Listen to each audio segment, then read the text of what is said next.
Hello. Today, I'd like to talk about blackberries and the interesting things that the stories about blackberries brings up. That includes all sorts of things. Well, first of all, yumminess, but also some darker sides of human nature, like eugenics, and talking about invasive species. These topics came to mind as I was thinking about blackberries, because I really want to find some blackberries and eat them. That's the main reason for being out here today, besides getting some fresh air with Doobie. Doobie and I are out on our usual trail. I call this my office. This is where I go to work. I really like this place. Doobie's in a cart a stroller because she's not supposed to hike because she's on immunosuppressants. So, and she's still weak. She's getting stronger, but she's still weak. So she is riding, and I'm pushing the stroller, and I'm looking for blackberries. I know there's some blackberries along the trail here. I know, because I've eaten them here before. But I'm looking and I don't see any yet. We found some interesting berries here. Salal berry. Let's see if this one is ripe enough. Here is a little dark berry. It's just round. It's got like a little star-shaped bottom on it.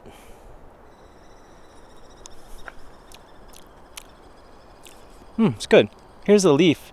It's nice, smooth. It's pretty big. It's about the size of like the 4 fingers of the hand. This is what it looks like. And the berries grow in like a series like this. I like those. Those are really good. Native Americans who live here, they use these berries. Not only for food, but for dyeing, like clothes. Or, I'm sure there's other uses for other parts of the plant. But that one's actually pretty good. They're plentiful too. They're all over the place. In the mountains here.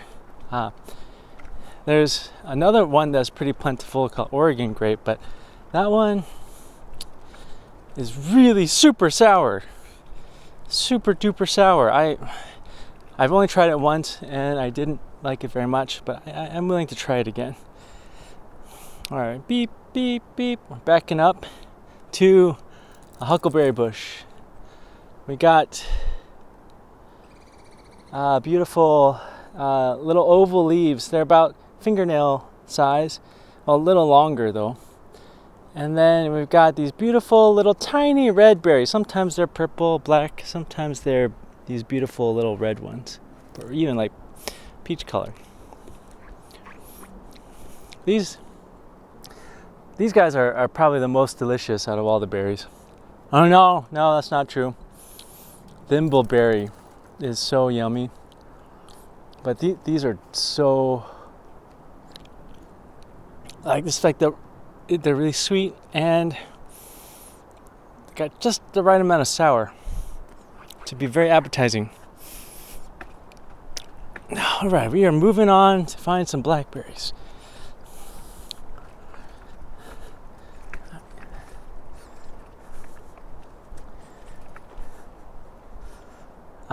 There are 2 different kinds of blackberries here. There is the Himalayan blackberry, which doesn't actually come from the Himalayas. And that's part of the story I'm going to tell today. But that one's invasive. And then there's a native one called trailing blackberry, or Pacific blackberry, or I think California blackberry is another name for the same thing. And I've seen it here. I've seen both here. Somewhere along here.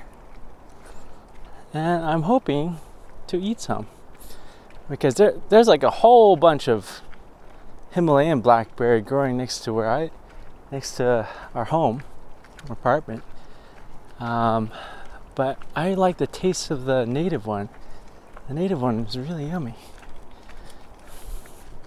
Well, while I scan the surroundings for blackberry, I'll tell you the story about the two different blackberries. So one's native. I mentioned that. That's the trailing blackberry.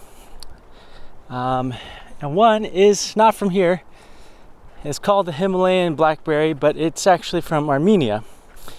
But it was marketed as Himalaya Giant by the man who introduced the seeds of that plant to the Pacific Northwest. That man, his name is Luther Burbank. I don't know if that has anything to do with the Burbank town in California. Probably, because I think he was in California. But this man had interest in... I just read this story and I found it fascinating. That's why I want to talk about it. This man had a deep fascination with plants and mating them to make these variants of plants. He made like some variant that was like a mix between a potato and a tomato. He made some variation of a daisy that isn't very common now in lots of people's gardens. I just want to make sure you can see Doobie too. So I'm gonna... There, now you can see Doobie and me. Doobie's just chilling, smelling the air. It rained today. So it is, smells really good. The plants are just so happy I got some rain. And we're off-road, so it's a little bumpy.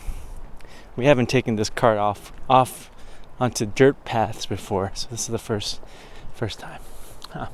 I thought the trailing blackberries were back there, but I didn't see it. We will keep going, and I'll keep looking for them. Well, this guy named Luther Burbank, late 1800s, had this interest in modifying plants. He wanted to make plants available that were hardy as in like they're very strong and they can grow well, but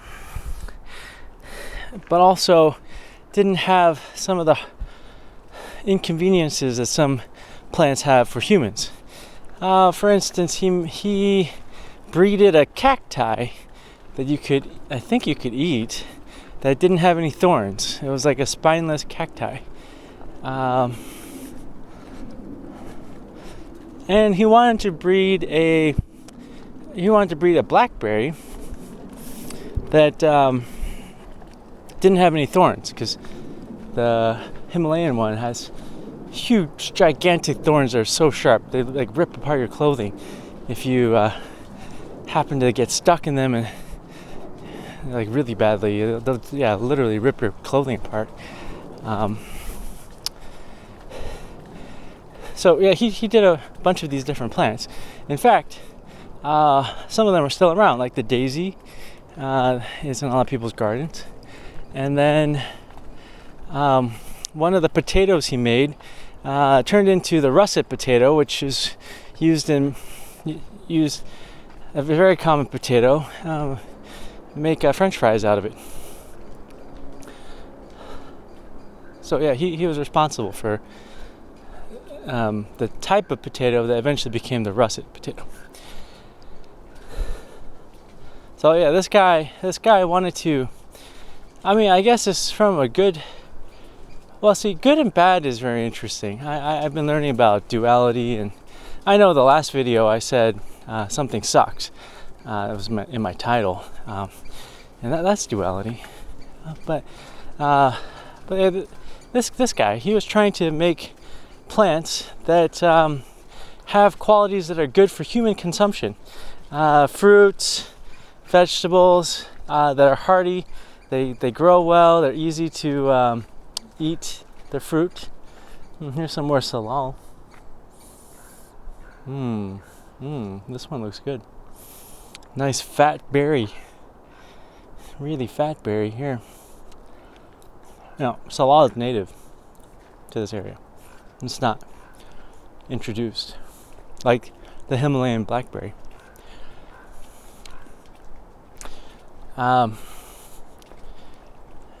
I think this guy had quote unquote good intentions, trying to make fruit and vegetables that can grow and grow well and bear lots of fruit so people can eat. They can harvest it and enjoy fresh fruits and vegetables. But from that goodness came an invasive species, the Himalayan blackberry. It's actually from Armenia. So Luther Burbank marketed it as the Himalayan giant.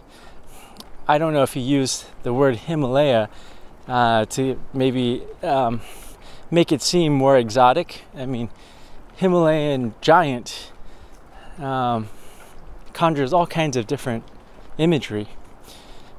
So this guy, not only was he good at breeding plants, but I think he's good marketing, good marketer. But it's not accurate. It's not from the Himalayas. It's from Armenia. Although he did buy the seeds from an Indian merchant. Well, he sold this to the people in the Pacific Northwest, and people planted it and then ate a whole bunch of blackberries. But this particular plant is highly invasive. What is an invasive species? Well, I looked up the definition. It is a non-native plant. That means it didn't originally live where it's living now, but it can survive very well, and it displaces other species, and it causes injury, harm to the other species that are native, and it can kill them, displace them, and make them extinct.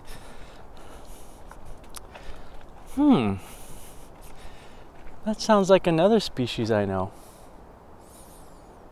I know another species that is very good at doing all those things.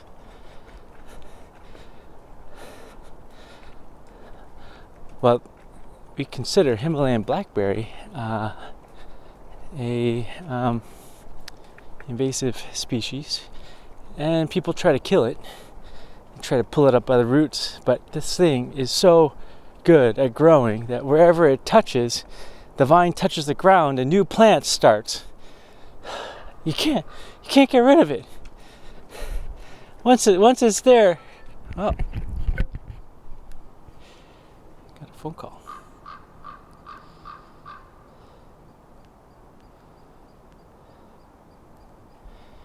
Once it's oh.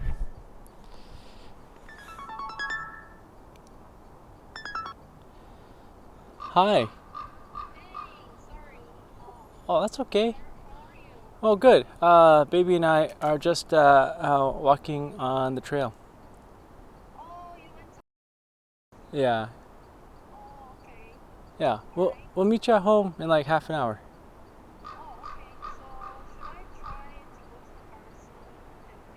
Sure.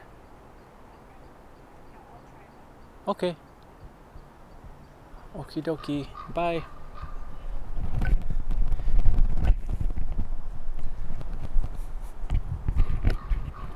That was my wife.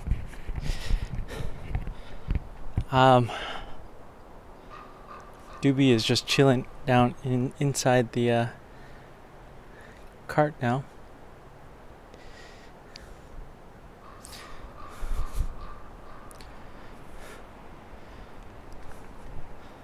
So this thing is really invasive. It kills off the native plants because it blocks out the sun. It strangles them essentially because it grows over the top of them. It's a very hardy vine. I'm actually surprised I haven't seen the Himalayan blackberry yet. Now I definitely walked by trailing blackberry, and I think all the blackberries are gone, which is sad because I didn't see them. I did see them fruiting like 2 or 3 weeks ago, and I just haven't been out here very much since then, and I think all the animals ate them already. But there's still huckleberry. Ah.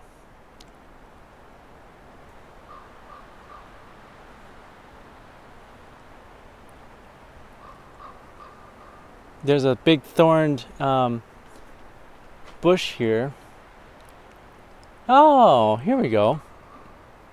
Here's some trailing blackberry. But yeah, all the berries are picked, except for a few. Here, I'm going to show you what they look like.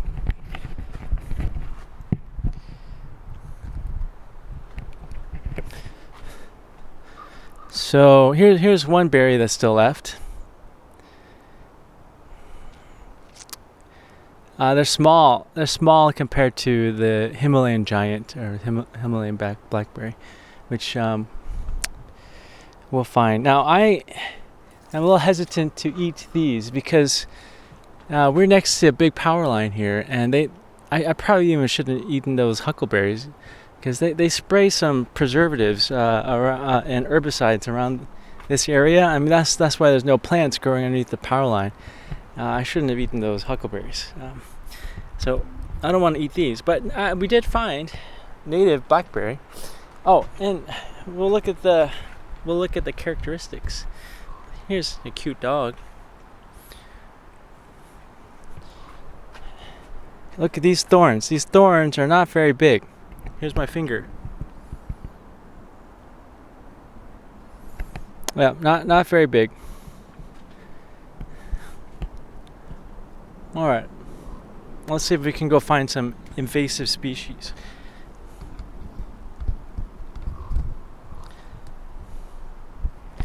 Well, this guy introduced the invasive one, not this one.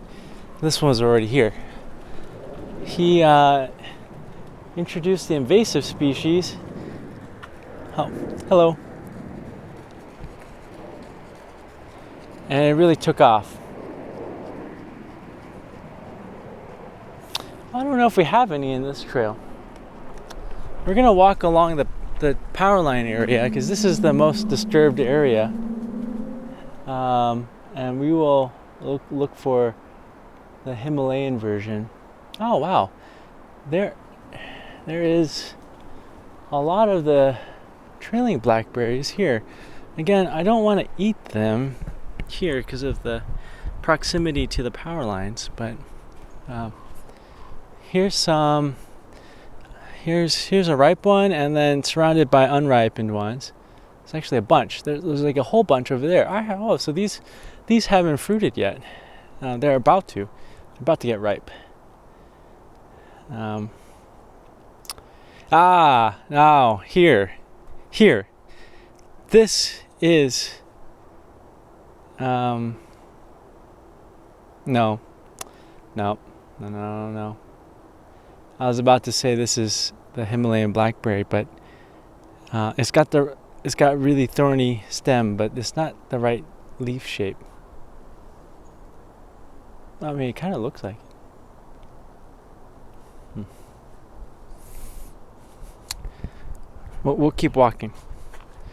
I did want to eat some though, so if we walk along this trail, we won't be able to eat them. This is what we're going to do. We're going to walk, since we did find trailing blackberry, a good amount of it, we're going to actually walk on the trail because I want to be able to eat if we find it. And I don't want to get poisoned by the herbicides that humans sprayed underneath these power lines that are crackling. You can hear them crackling. I don't know if you can hear it in the microphone.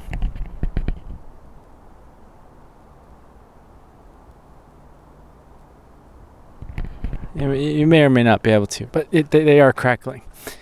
I don't want to get poisoned by all the chemicals there. Speaking of invasive species that thrive in multiple different environments where they're not native to, and cause extinctions and ecological damage to the area, hurt other species. Humans are, I think, fit the bill of what we describe invasive species. We are invasive species. Is that a good or bad thing? I think it's just the way we are. There's good and bad in everything. There's more good or more bad in different types of things. But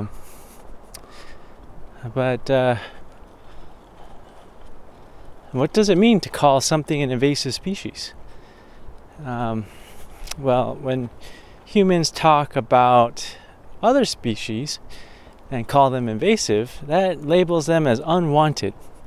Like they're a bad thing. They don't belong.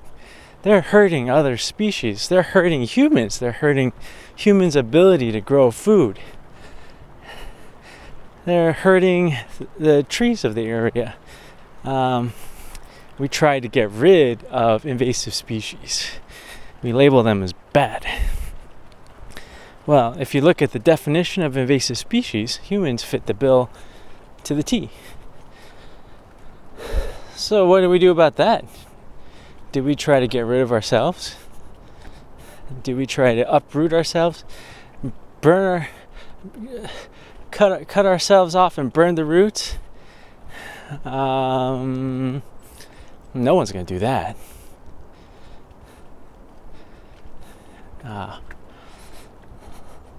Yeah. So I just found that interesting, that we can call different species invasive and try to kill them and exterminate them. But we do what that definition of invasive species is, but we love ourselves. We love ourselves a lot. In fact, we keep making more of ourselves and spreading more. Is that a bad thing or a good thing or neither? I think it's just the way it is.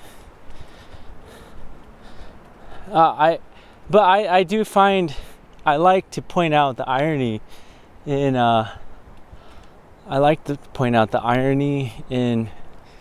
people's beliefs and values and thoughts, and how they are not logically applied to ourselves.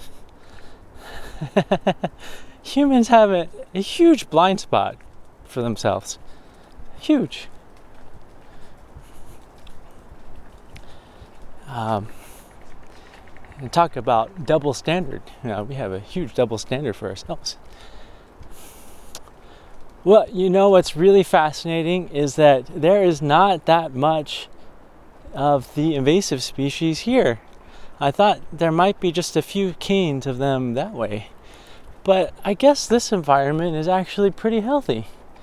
This forest has actually maintained its health and somehow kept the invasive species at bay.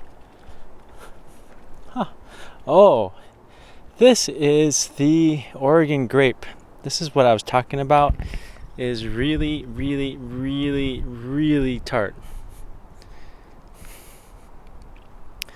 It looks pretty. Red stem, paired leaves that are thorned, serrated. All right, let's try this one out. Ah.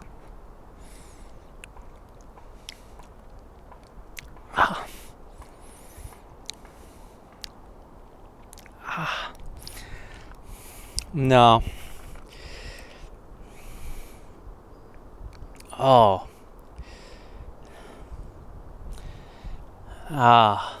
Now, I heard that it makes actually a really delicious jam or jelly. If you get that, get a whole bunch of them. You strain out the skins. You just have the juice, and then you boil it, and you add some sugar. Well, I don't know if you have to add sugar, but I think normally people add some sugar because that's really tart. And then you boil it down, and then you let it cool, and it makes a delicious jam.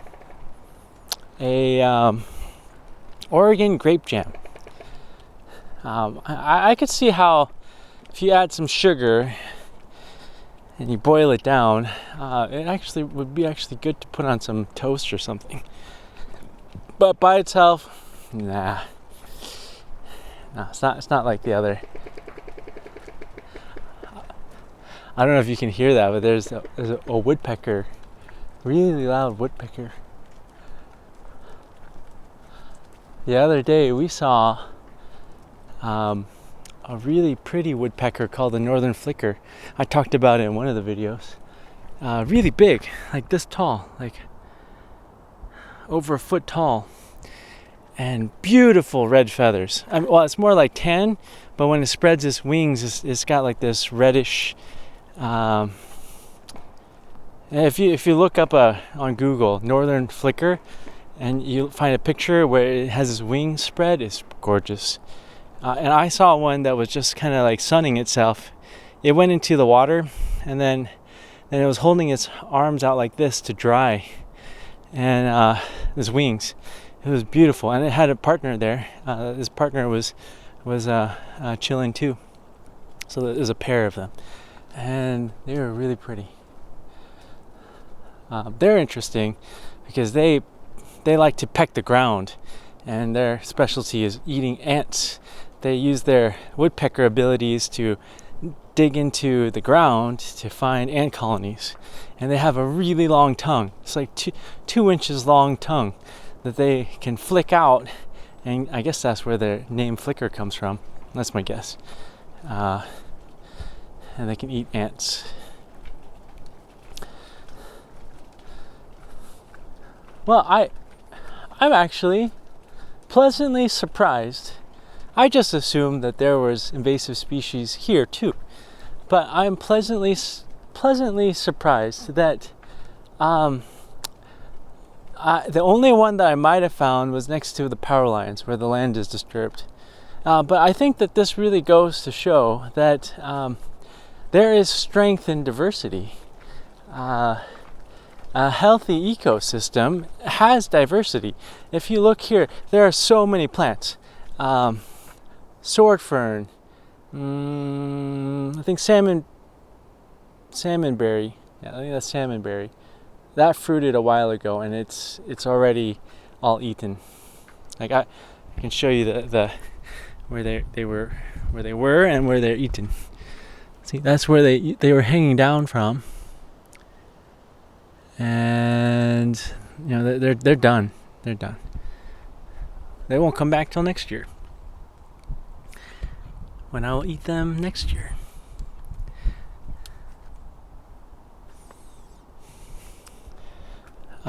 There's Herb Robert on the ground. We got grasses. We've got who knows how many microbes there are down here. I know there's fungi that live here. It did rain yesterday, but I don't see any mushrooms coming up.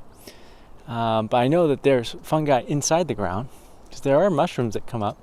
We got Douglas fir trees and western red cedar trees.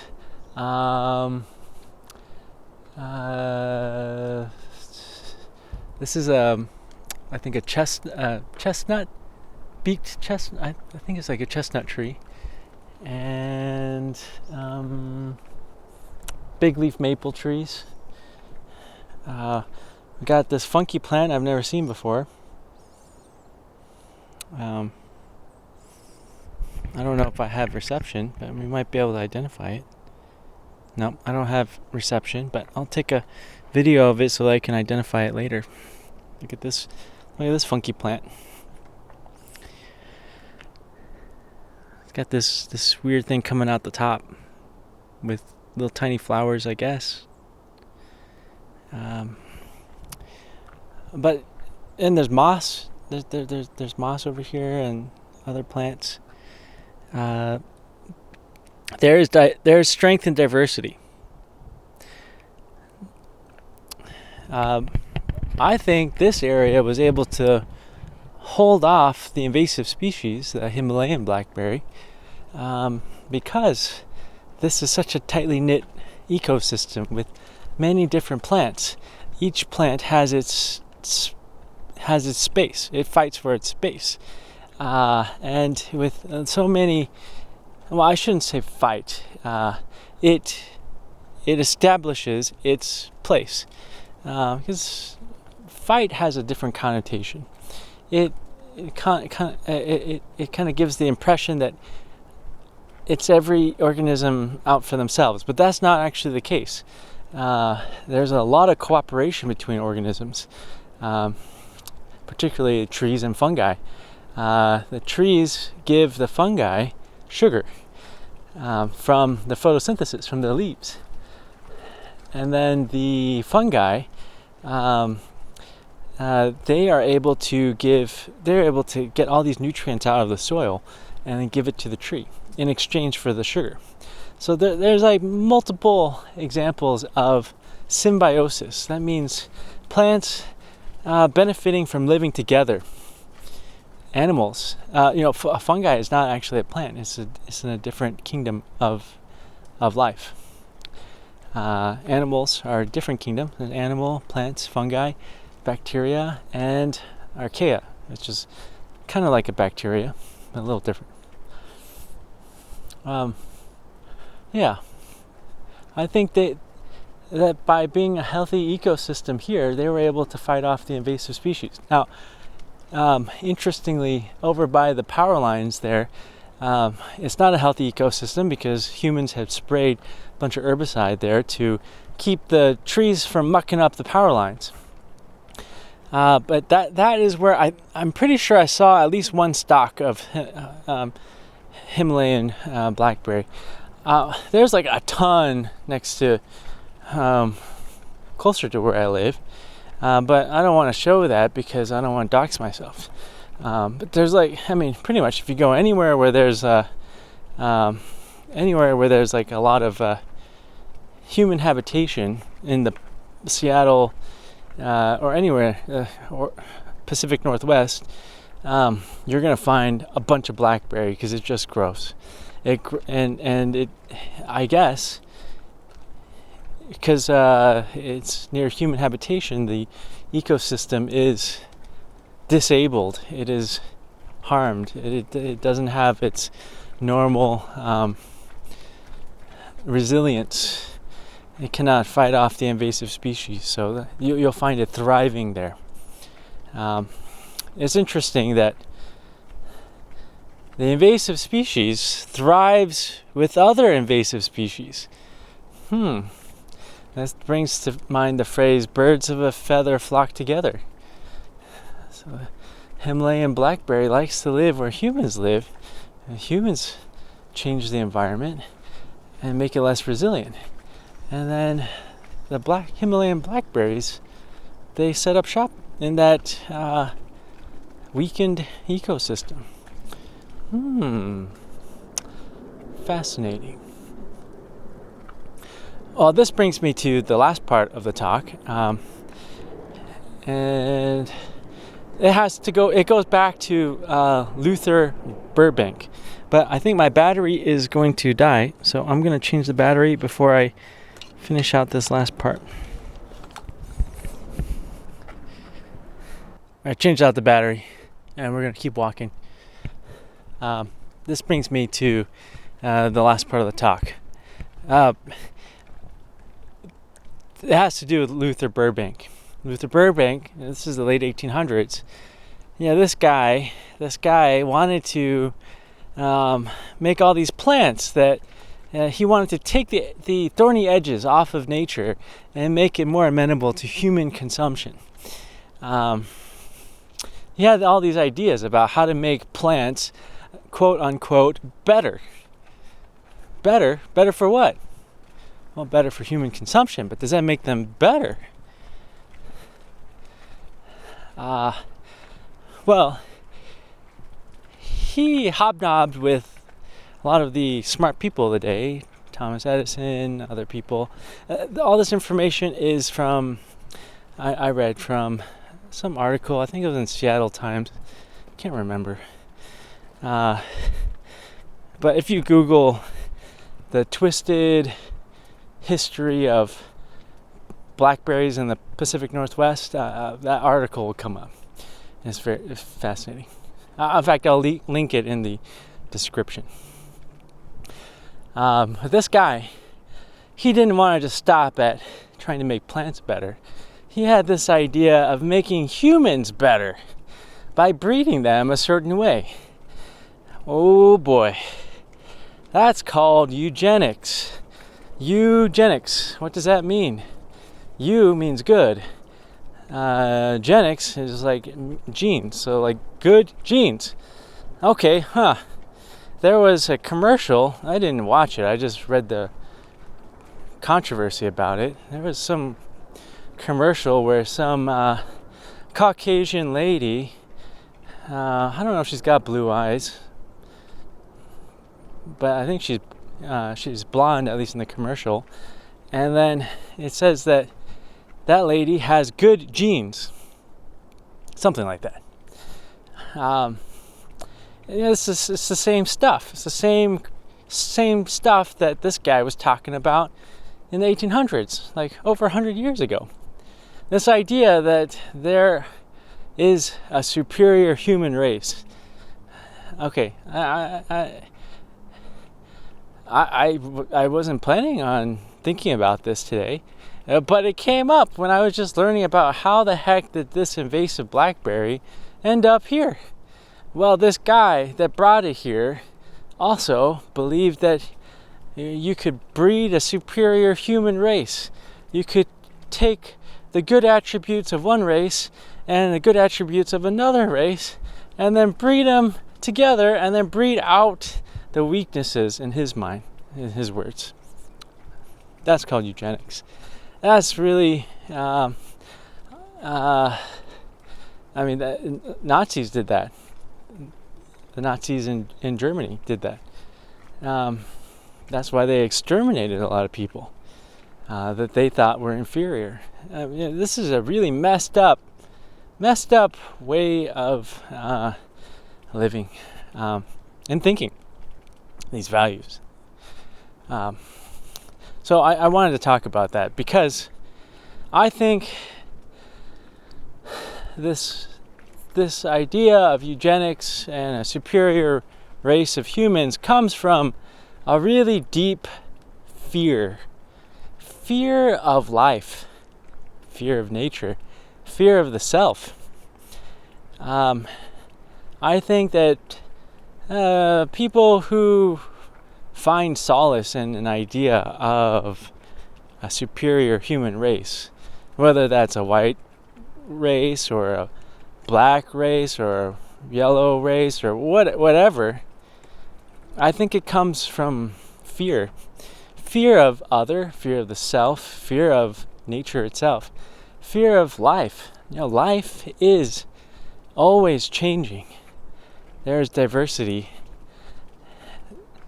Nothing is the same. Nothing happens again the same way. Every moment is new. But I think some people are afraid of that. They try to recreate the same thing over and over again because they're afraid. They're afraid of dying. They're afraid of changing into something else. But we all change. We never stay the same. I'm not the same person I was this morning before I read about Luther Burbank and his bringing this invasive species over and his ideas about eugenics. I'm a different person now. I could never stay the same, even if I tried really hard. If I said, I'm never going to read any other article, I'm not going to let anything into my mind, and I'm going to just keep me the same way that I am now. Well, that's very futile, because no matter what, I change. Well, humans change. Life changes. The earth changes. We change the earth a lot because we are an invasive species that changes the environment drastically, at the expense of most organisms, and ourselves. I should say, and ourselves. But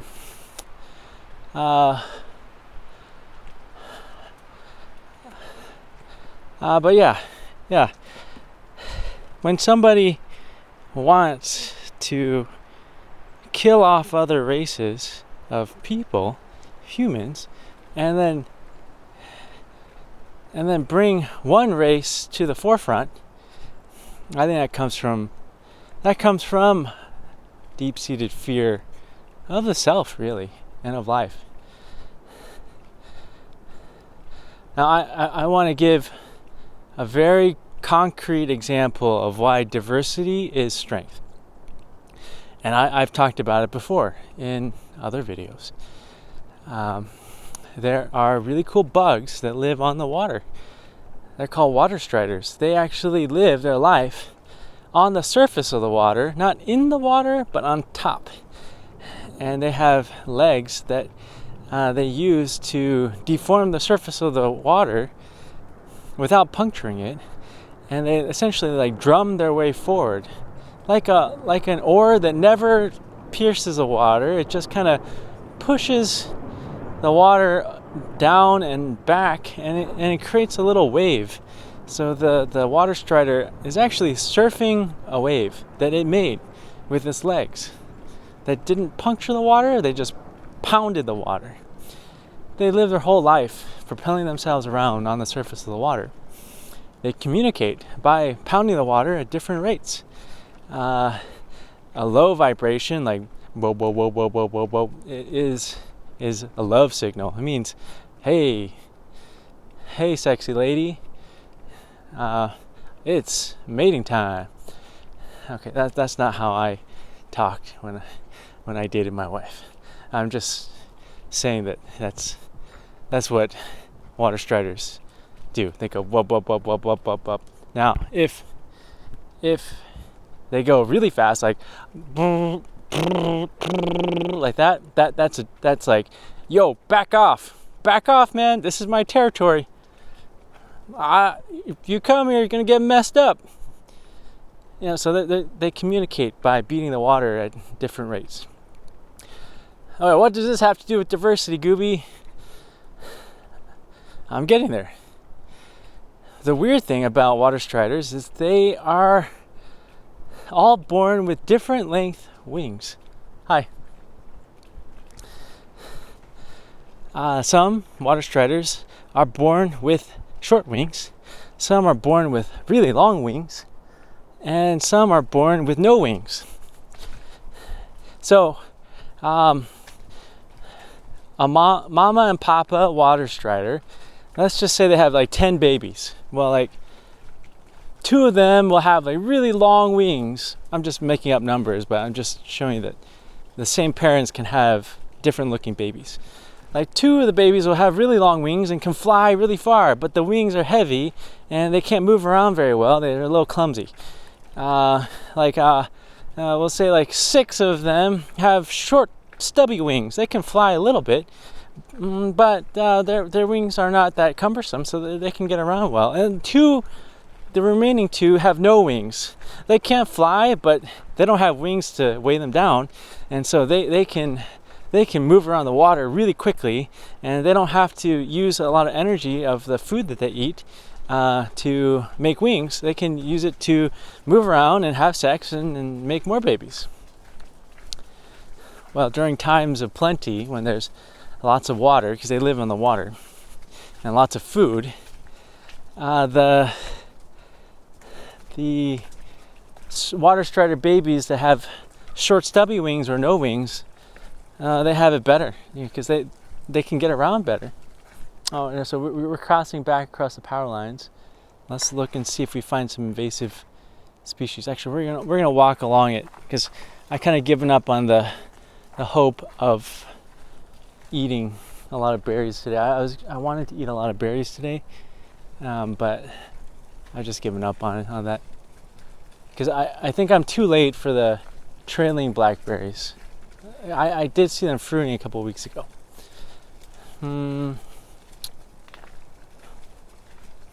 Yeah, oh, surprisingly, there's I don't see any here. We'll walk a little bit farther. So during times of plenty, the water strider babies that are, man, I found my favorite berry, but it's underneath the power lines. Yeah, no, I can't risk it. It's the thimbleberry, but I'll show you what it looks like. This is my favorite berry that grows here. But I can't risk eating it. This one looks really good too. This looks perfectly ripe. That's another one. Big flat leaf with 5 points.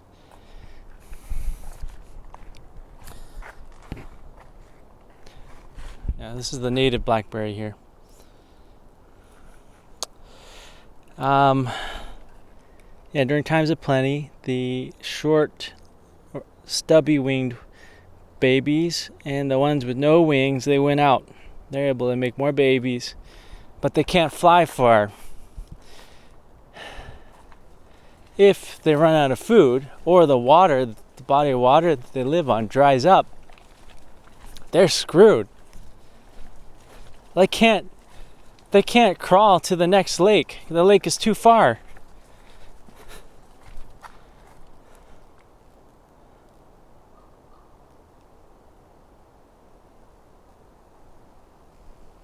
This is it. This is the invasive species. Oh no, I'm going to finish my story first. The small ones, the small winged ones or the no winged ones, they're screwed if the water dries up, if the pond dries up, or there's no food left in that pond. They actually resort to cannibalism. They eat each other, and then they die. Because if they run out of food or they run out of water, they can't live, so they die. But the two clumsy ones with big wings, they can fly away and find a different pond or lake or stream, some body of water, and then start a new colony, a new mommy and daddy, make a bunch of babies, and some of their babies have big wings like they do. Some of them have stubby wings and some have no wings. That is a concrete example of strength and diversity. Certain times, some types of a particular kind of species do well. But then in other times, some types of that same species that look a little different, function a little differently, they do better. And that allows the species to continue on despite changes in the world, in the universe.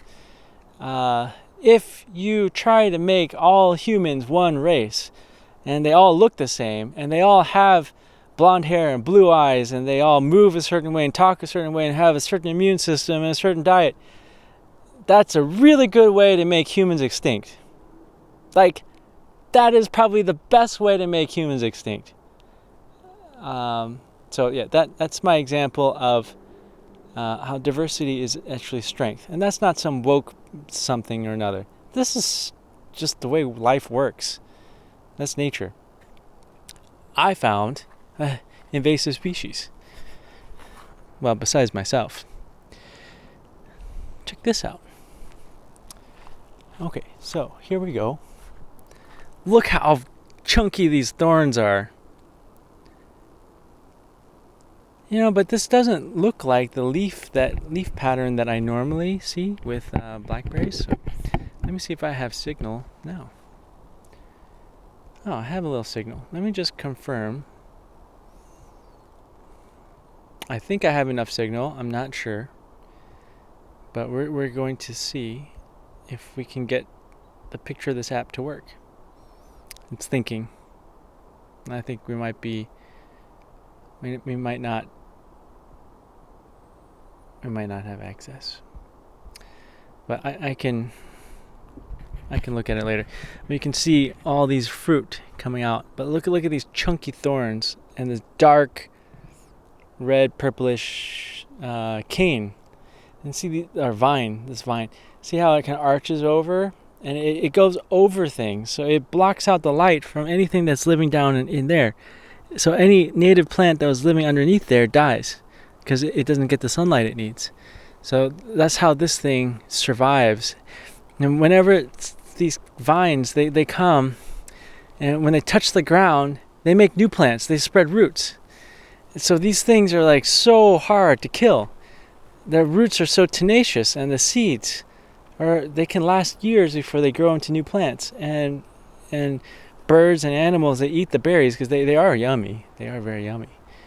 And they spread the seeds. Yeah. Well, I'm pretty sure that's the invasive one. Let's go over here. Look at this. Yeah. See, these canes are growing up really tall. Yep, that's the invasive one, and it's growing underneath the power lines. The birds of a feather flock together. These invasive species follow the other invasive species, us. Whereas the other one is called trailing blackberry because it likes to be on the ground or close to the ground. Well, it's really a shame that I can't eat this thimbleberry because of the poison that we have put on this ground. Well, those are my thoughts about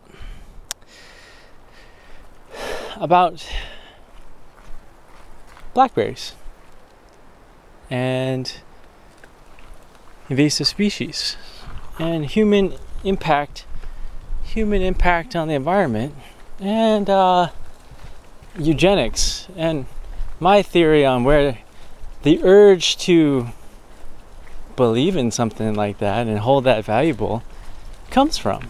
It comes from fear and a misunderstanding of what is actually strong. Those are my thoughts.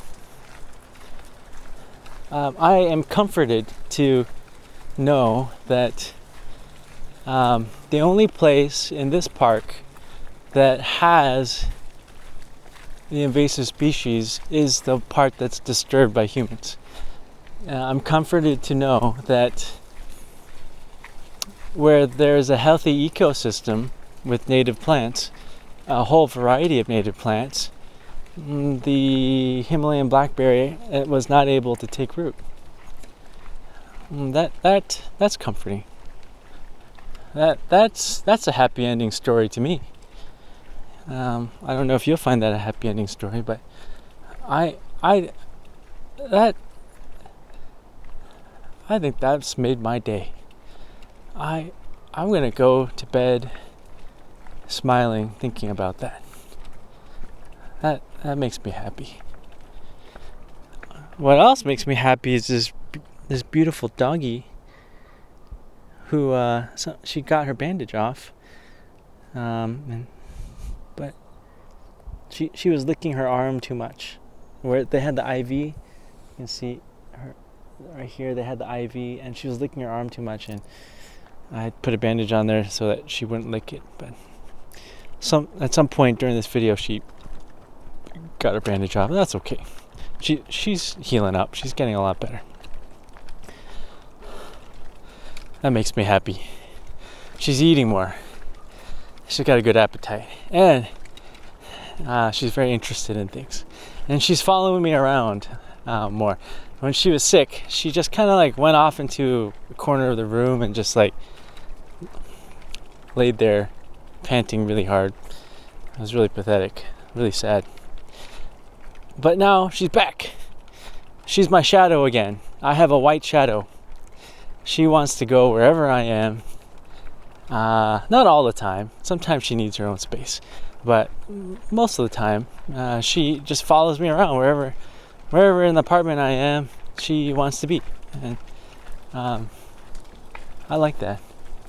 I like spending time with her. So it makes me happy. It makes me happy that she's wanting to be alive and she's feeling better. And it makes me happy that this forest is alive and it's healthy. Well, relatively healthy.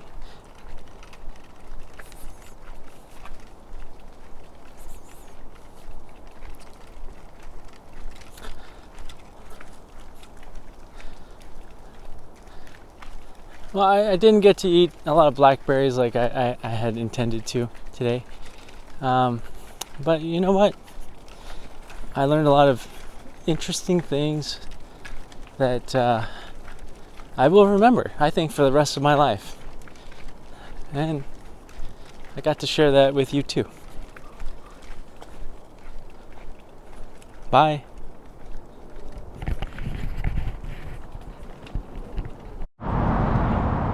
I'm not sure what the other invasive species thing that I saw was back there underneath the power lines. I'm gonna have to actually look up that leaf pattern, because this is the Himalayan blackberry. Here's the red thorny stem, and these it's got a 5-leaf pattern. So I'm not quite sure what the other one was, but I will find out. But here we got some berries, and we're not underneath power lines. Ooh, that's got very sweet taste. It's almost like candy. If you get it too early, it's very tart. That one was tart.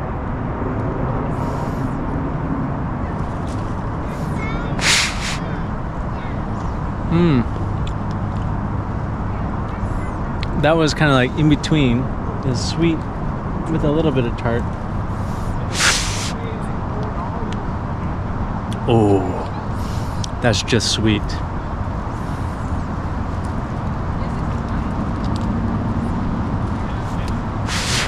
Now this is all free. And you know, this is an invasive species. No, baby girl, no. She was eating something strange. I don't know what that was. Okay, I think it is time to go. Last blackberry. Come on, girl. Let's go home. Okay, we're going home.